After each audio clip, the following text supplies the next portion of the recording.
Techniques use करके किसी लड़की में ये इमोशन ट्रिगर करते हैं। याद रखिएगा, आपको पूरे टाइम ये टेक्निक्स यूज नहीं करना है। आपको नॉर्मली ही लड़कियों से बात करना है और बीच बीच में ये टेक्निक्स यूज करके उनके इमोशंस को ट्रिगर करना है। तो चलिए शुरू करते हैं फर्स्ट इमोशन के साथ, जो कि है इमोशन ऑफ कनेक्शन। अब ऐसे बहुत से लड़के होते हैं जो किसी लड़की से बहुत बात करते हैं, पर वो कभी उनके साथ एक कनेक्शन ही नहीं जोड़ पाते। आपकी लाइफ में भी ऐसे बहुत से लोग होंगे जिनसे आप रोज मिलते हैं या रोज बात करते हैं, पर आप दोनों के बीच में कोई कनेक्शन ही नहीं है। अगर आप किसी लड़की का अटेंशन गेन करना चाहते हैं तो आपको फीलिंग ऑफ कनेक्शन क्रिएट करना ही होता है। जैसे ही आप ये करते हैं वैसे ही आप दूसरे लड़कों से अलग हो जाते हैं, पर अगर आप ये नहीं करते तो आप किसी भी लड़की के लिए एक स्ट्रेंजर समान ही होते हैं। लड़कों को लगता है कि कनेक्शन क्रिएट करने में बहुत टाइम लगता है, पर सच तो ये है कि आप किसी लड़की के साथ 15-20 मिनट में ही एक कनेक्शन क्रिएट कर सकते हैं।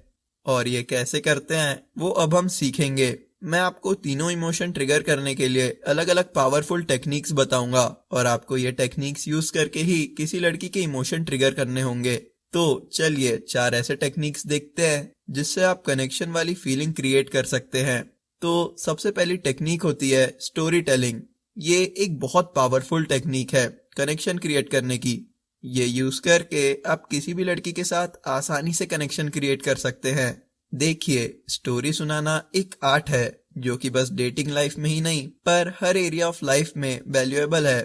आपने कभी कोई मोटिवेशनल स्पीच सुना है? अगर सुना होगा तो आपने एक बात जरूर नोटिस की होगी कि हर मोटिवेशनल स्पीकर हमेशा अपनी लाइफ स्टोरी सुनाता ही है।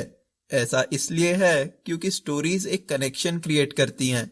चाहे आप वो मोटिवेशनल स्पीकर को जानते भी ना हो, पर फिर भी आप एक कनेक्शन फील करना शुरू कर देते हैं और फिर वो आराम से आपको इंस्पायर या मोटिवेट कर देते हैं। क्या आपने कभी कोई स्टैंड अप कॉमेडी देखी है? सोचा है वो लोगों को कैसे हंसाते हैं? स्टोरी बना के। वो अपने हर जोक को स्टोरी के फॉर्म में ही बताते हैं, क्योंकि उन्हें पता है कि एक स्टोरी कनेक्शन क्रिएट करता है। अगर कोई इंसान बस आपको कोई जोक बताता है तो वो इतने इमोशन क्रिएट नहीं कर पाता, पर अगर कोई इंसान एक जोक को स्टोरी के फॉर्म में बताता है तो आपको जरूर हंसा देता है। स्टोरी टेलिंग मार्केटिंग में भी बहुत बड़ा रोल निभाती है, क्योंकि स्टोरी टेलिंग कनेक्शन क्रिएट करने का बेस्ट तरीका होता है। चलिए मैं आपको स्टोरी टेलिंग के और 3 बड़े फायदे बताता हूँ। फर्स्ट, स्टोरीज नॉर्मल कॉन्वर्सेशन से ज्यादा इंटरेस्टिंग होती है। लड़कियों को ही नहीं पर स्टोरीज सुनना सबको पसंद होता है। सेकंड, स्टोरीज मेंटल स्पेस लेती है। अगर आप किसी को कोई स्टोरी सुनाते हैं तो वो अपने माइंड में वही स्टोरी को इमेजिन करता रहता है। और थर्ड, स्टोरीज लोगों को हमेशा याद रहती है। आपने तो सुना ही होगा कि अगर आपको कुछ याद रखना है तो अपने माइंड में उसकी एक स्टोरी बना लो। आपने ये देखा भी होगा कि लोग बड़ी बड़ी शॉपिंग लिस्ट बस स्टोरी बना के आराम से याद कर लेते हैं। तो उसी तरह अगर आप किसी लड़की को कोई स्टोरी सुनाते हैं तो वो आपकी बातें अच्छे से याद रखती है। मान लीजिए अगर आप किसी लड़की से एक हॉरर मूवी के बारे में बात करते हैं और वो आपको बोलती है कि क्या तुमने वो वाली मूवी देखी है, और आप बोलते हैं हाँ मैंने देखी है, वो बहुत डरावनी थी।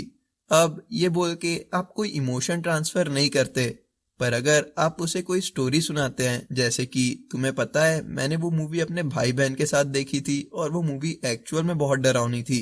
मूवी खत्म होने के बाद हम तीनों जाके सो गए और फिर जब नेक्स्ट डे हम उस मूवी के बारे में डिस्कस कर रहे थे तो हमने रियलाइज किया कि हम तीनों को अलग अलग एंडिंग याद थी उस मूवी की, जो एक दूसरे से बिल्कुल मैच नहीं होती थी। पर फिर जब हमने कंफर्म करने के लिए वो मूवी फिर से देखी तो उसका एंड सीन पूरी तरह डिफरेंट था और इसके बाद हम और ज्यादा डर गए थे। अब जब आप किसी लड़की को कोई ऐसी स्टोरी सुनाते हैं तो आप इमोशन ट्रांसफर करते हैं और उसी के साथ साथ एक कनेक्शन भी क्रिएट करते हैं। देखिए, ये जरूरी नहीं है कि आप उसे एक डरावनी स्टोरी ही सुनाएं, आप उसे एक फन स्टोरी भी सुना सकते हैं। जैसे कि मुझे याद है कि एक दिन मैं वॉक कर रहा था तो एक बहुत सुंदर लड़की अपने डॉग को वॉक करवा रही थी, तो मैं वहां गया और मैं उस डॉग के साथ थोड़ा खेलने लगा और फिर उसके डॉग के बारे में थोड़ा बातचीत करने के बाद मैंने उसे कहा कि तुम्हें पता है जब मैं छोटा था तब मेरे पास भी ऐसा ही लैब्राडोर था। वो बहुत एक्टिव था पर उसमें एक प्रॉब्लम थी कि वो कभी नॉर्मल डॉग जैसे पी नहीं करता था। मैंने हर कार्टून में देखा था कि डॉग एक पैर उठा के ही पी करते हैं, पर मेरा डॉग डिफरेंट था। तो मैंने सोच लिया था कि अब मैं इसे सही तरीके से पी करना सिखाऊं।